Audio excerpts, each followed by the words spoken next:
Hello friends, welcome to my channel. Friends, जैसा कि आप लोग जानते हैं, आजकल जितने भी कॉम्पिटिटिव एग्ज़ाम्स होते हैं उन सारे कॉम्पिटिटिव एग्ज़ाम्स के अंदर बेसिक कंप्यूटर का एक पार्ट इंक्लूड किया जाता है।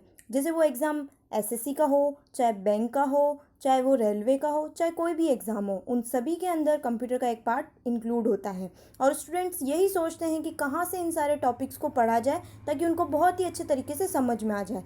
तो इसके लिए फ्रेंड्स मैं यहाँ पे एक प्लेलिस्ट तैयार कर रही हूँ जिसके अंदर वो सारे टॉपिक्स इंक्लूड किए गए हैं और उसके साथ साथ में उससे रिलेटेड जो एमसीक्यूज़ है वो भी मैं इंक्लूड कर रही हूँ, जो कि आपके एग्ज़ाम के पर्पज़ से और जनरल नॉलेज से दोनों के लिए बेस्ट रहेंगे। तो उसके लिए आपको मेरी सारी वीडियोस को एंड तक देखना होगा। और अगर अभी तक आपने मेरे चैनल को सब्सक्राइब नहीं किया है तो प्लीज़ सब्सक्राइब कर लीजिए। तो चलिए स्टार्ट करते हैं कंप्यूटर की बेसिक डेफिनेशन से।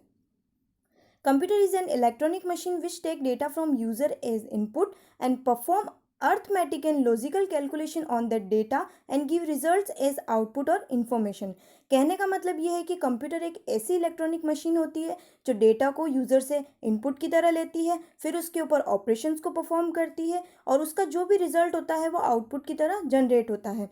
जैसे अगर हम बात करें 2+2=4, यानी सबसे पहले कंप्यूटर डेटा लेगा यानी 2+2 लेगा और उसके ऊपर जो भी कैलकुलेशन परफॉर्म करनी है, जैसे एडिशन परफॉर्म करना है तो वो उस एडिशन को परफॉर्म करेगा और उसके बाद में जो उसका रिजल्ट होगा यानी 4, उसको वो जनरेट करेगा। तो ये तो बात थी बेसिक कंप्यूटर की डेफिनेशन की। तो फ्रेंड्स, आपको समझ में आ गया होगा कि कंप्यूटर एक्चुअली होता क्या है।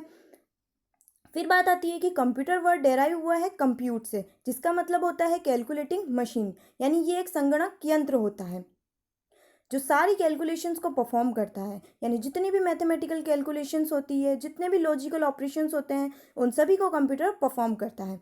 अब फ्रेंड्स, आपके दिमाग में ये बात आ रही होगी कि ये डेटा एक्चुअली होता क्या है। डेटा जिसे हम रॉ मटेरियल्स की तरह भी कहें या जिसे हम फैक्ट्स और फिगर की तरह भी कह सकते हैं, यानी जो डेटा प्रोसेस नहीं हुआ होता है, यानी जो अनप्रोसेस डेटा है, उसे ही हम डेटा कहते हैं, जो यूज़र इनपुट की तरह देता है। फिर उसके बाद में उस डेटा के ऊपर प्रोसेसिंग होती है, यानी कि जो भी कैलकुलेशंस होती है वो सारी परफॉर्म की जाती है और फिर उसके बाद में आउटपुट की फॉर्म के अंदर जनरेट होता है इंफॉर्मेशन, जिसे कि हम प्रोसेस डेटा भी कहते हैं। तो यानी कंप्यूटर सबसे पहले डेटा को इनपुट की तरह लेता है, फिर उसके ऊपर ऑपरेशंस परफॉर्म करता है और फिर उसके रिजल्ट को जनरेट करता है। अब बात आती है कंप्यूटर के फंक्शंस क्या क्या होते हैं।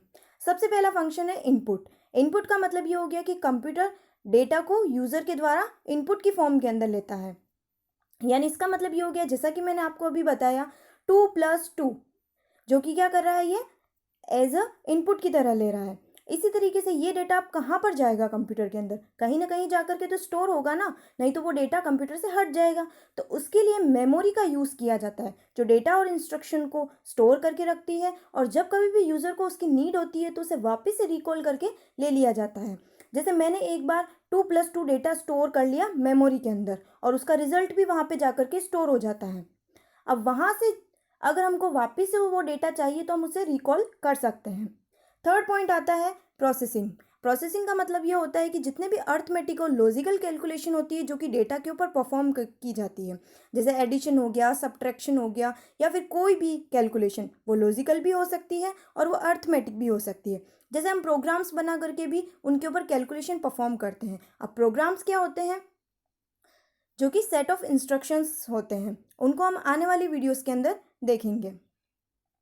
चौथा पॉइंट आता है आउटपुट। जैसा कि मैंने अभी आपको बताया, आउटपुट जो कि रिजल्ट होता है, यानी 4 जो क्या होगा, रिजल्ट जो कि जनरेट किया जाता है जितने भी ऑपरेशंस परफॉर्म होते हैं उनके बाद में। कंट्रोलिंग भी इसका एक फंक्शन होता है, यानी कंप्यूटर जितने भी फंक्शंस होते हैं उन सभी को कंट्रोल करके रखता है। फिर बात आती है कंप्यूटर की कैरेक्टरिस्टिक्स क्या क्या होती है, यानी कंप्यूटर के अंदर क्या विशेषता है जिसकी वजह से लोग कंप्यूटर का यूज़ करते हैं। सबसे पहली चीज़ आती है कंप्यूटर की स्पीड, यानी कंप्यूटर बहुत ही फास्टली काम करता है, यानी जिस तरीके से ह्यूमन काम करता है उससे कई गुना स्पीड के अंदर कंप्यूटर काम करता है। जिस काम को ह्यूमन करने में बहुत ज़्यादा टाइम लगाता है उसको कंप्यूटर बहुत ही आसानी से परफॉर्म करता है। जैसे अगर हम बात करें कि कोई भी इंस्ट्रक्शंस के ऊपर ऑपरेशन परफॉर्म कर रहा हो, चाहे कोई भी प्रोसेसिंग परफॉर्म कर रहा हो, उसकी स्पीड बहुत ही फास्ट होती है, जो कि मिली सेकेंड्स के अंदर कैलकुलेट होती है। इसका मतलब ये होता है कि जो कंप्यूटर की स्पीड होती है वो मिलियन इंस्ट्रक्शंस पर सेकेंड के अंदर कैलकुलेट की जाती है। फिर बात आती है एक्यूरेसी की। अब कंप्यूटर एक ऐसी इलेक्ट्रॉनिक मशीन है जिसके अंदर हम डेटा देंगे, वो प्रोसेस होगा और आउटपुट की तरह जनरेट हो जाएगा। यानी कंप्यूटर कभी भी कोई मिस्टेक नहीं करता है। जिस तरीके से हम उसे इनपुट देंगे उसी तरीके से वो उसका रिजल्ट जनरेट करेगा। अगर हम गलत इनपुट देते हैं तो वो गलत रिजल्ट जनरेट करता है। थर्ड पॉइंट आता है कंसिस्टेंसी। यानी कंप्यूटर कभी भी थकता नहीं है, वो अपने काम को बहुत ही अच्छे तरीके से परफॉर्म करता है।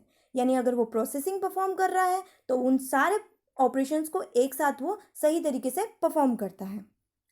चौथी चीज़ आती है फ्लेक्सिबिलिटी। यानी कंप्यूटर नेचर के अंदर फ्लेक्सिबल होता है। फ्लेक्सिबल कहने का मतलब ये होता है कि अगर यूज़र चाहता है कि उन ऑपरेशंस को उसे मैनिपुलेट करना है तो वो उसे आसानी से कर सकता है। फिफ्थ पॉइंट आता है वर्सेटिलिटी। इसका मतलब ये होता है कि कंप्यूटर बड़े से बड़े काम को आसानी से परफॉर्म करता है, चाहे वो काम इजी हो चाहे वो कॉम्प्लेक्स हो। यानी कि ये डिफरेंट फील्ड के अंदर यूज़ में आता है। जैसा कि आप लोग जानते हैं आजकल बैंक के अंदर, ऑफिसेस के अंदर, बिलों के भुगतान के लिए, इन सभी के लिए कंप्यूटर का यूज़ किया जाता है। फिर सिक्स पॉइंट आता है डेलीगेंस। डेलीगेंस का मतलब ये होता है कंप्यूटर कभी भी थकता नहीं है।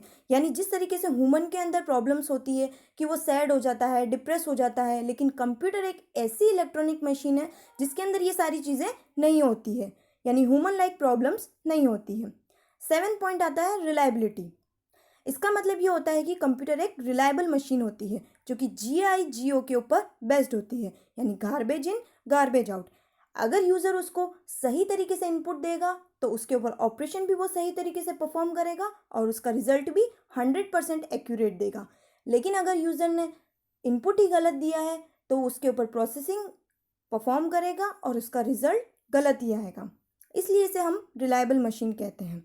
फिर बात आती है कि कंप्यूटर की स्टोरेज कैपेसिटी।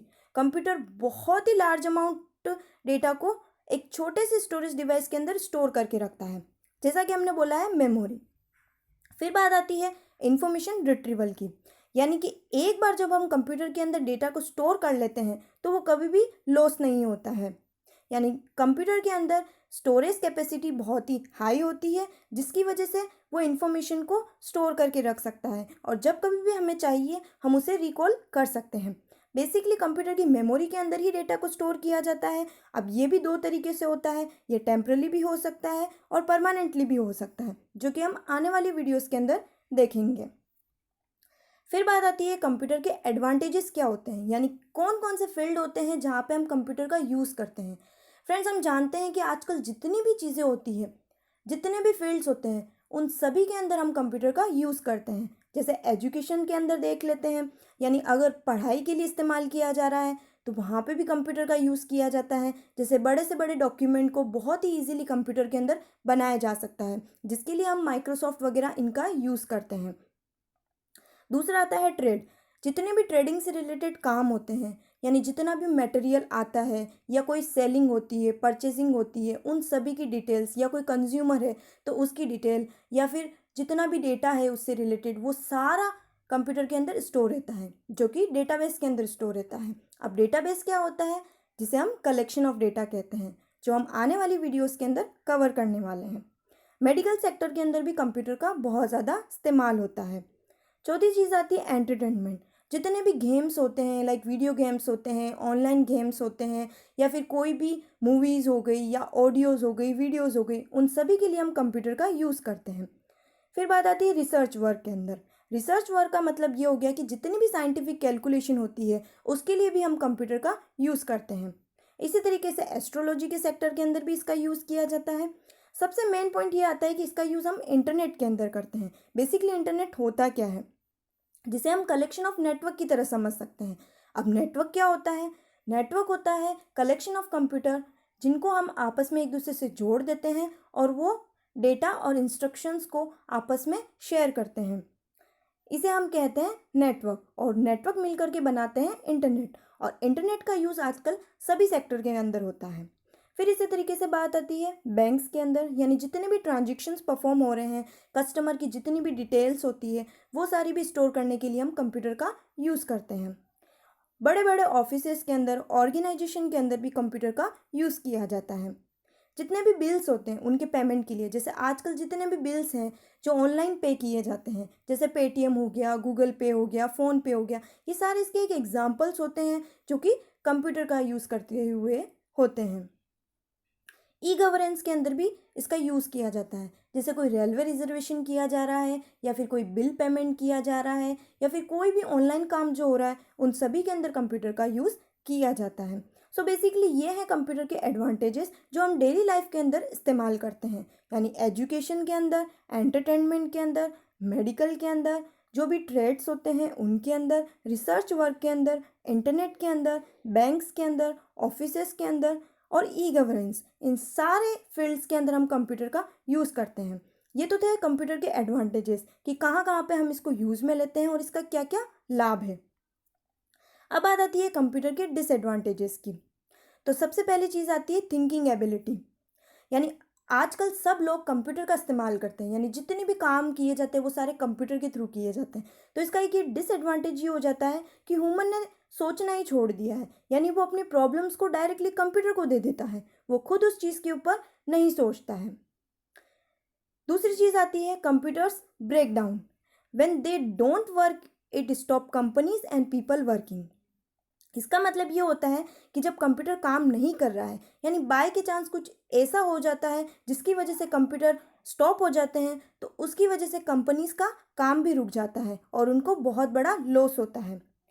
तीसरी चीज़ आती है एडिक्शन। जैसा कि हम जानते हैं आजकल जो भी छोटे बच्चे होते हैं वो ऑनलाइन गेम्स खेलते हैं या फिर सोशल नेटवर्किंग के अंदर बिजी रहते हैं, तो वो उसके एडिक्ट हो चुके हैं, तो वो जो जनरल नॉलेज होता है वो उस चीज़ को नहीं ले पाते हैं।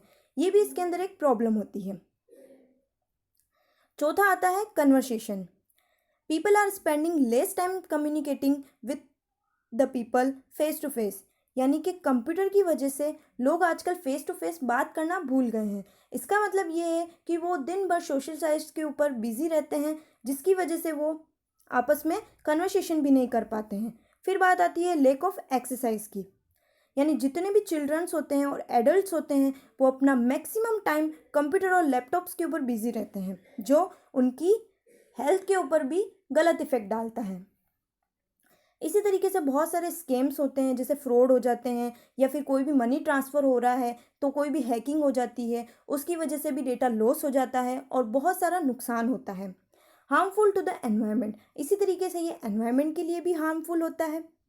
फिर आता है lack of work for people, यानी इसका मतलब ये होता है computers have reduce the need for people to do the same job as the computer can do the job of several people. इसी तरीके से वायरस की भी कंप्यूटर के अंदर प्रॉब्लम हो जाती है। वायरस क्या होता है, जो बेसिकली कंप्यूटर की जो काम करने की स्पीड है या फिर कंप्यूटर का जो काम करने का तरीका है उसको ख़राब कर देता है, यानी कि उसकी वजह से वो काम करना स्टॉप हो जाता है और उसकी वजह से जितना भी वैल्यूएबल डेटा होता है, मान लीजिए कि आपने कोई भी डेटा स्टोर करके रख रखा है या कोई इंपॉर्टेंट फाइल्स है आपकी, लेकिन अगर वायरस का अटैक हो जाता है तो उसकी वजह से वो सारी फाइल्स लॉस हो जाती हैं। तो ये होते हैं कंप्यूटर के डिसएडवांटेजेस जो हम डेली लाइफ में भी देखते हैं और इनकी वजह से हमें नुकसान भी होता है। कंप्यूटर के फ़ायदे हैं तो कंप्यूटर के नुकसान भी होते हैं। तो बेसिकली कंप्यूटर एक ऐसी इलेक्ट्रॉनिक मशीन होती है जो डेटा इंफॉर्मेशन को स्टोर करती है, उन्हें प्रोसेस करती है और फिर उनका रिजल्ट जनरेट करती है, जिसे कि हम आउटपुट कहते हैं। तो ये थी बात कंप्यूटर के बारे में कि कंप्यूटर होता क्या है, कंप्यूटर की कैरेक्टरिस्टिक्स क्या होती है, उसके क्या क्या फ़ायदे हैं और उसके क्या क्या नुकसान हैं। Thanks for watching. वीडियो को लाइक करना ना भूलें।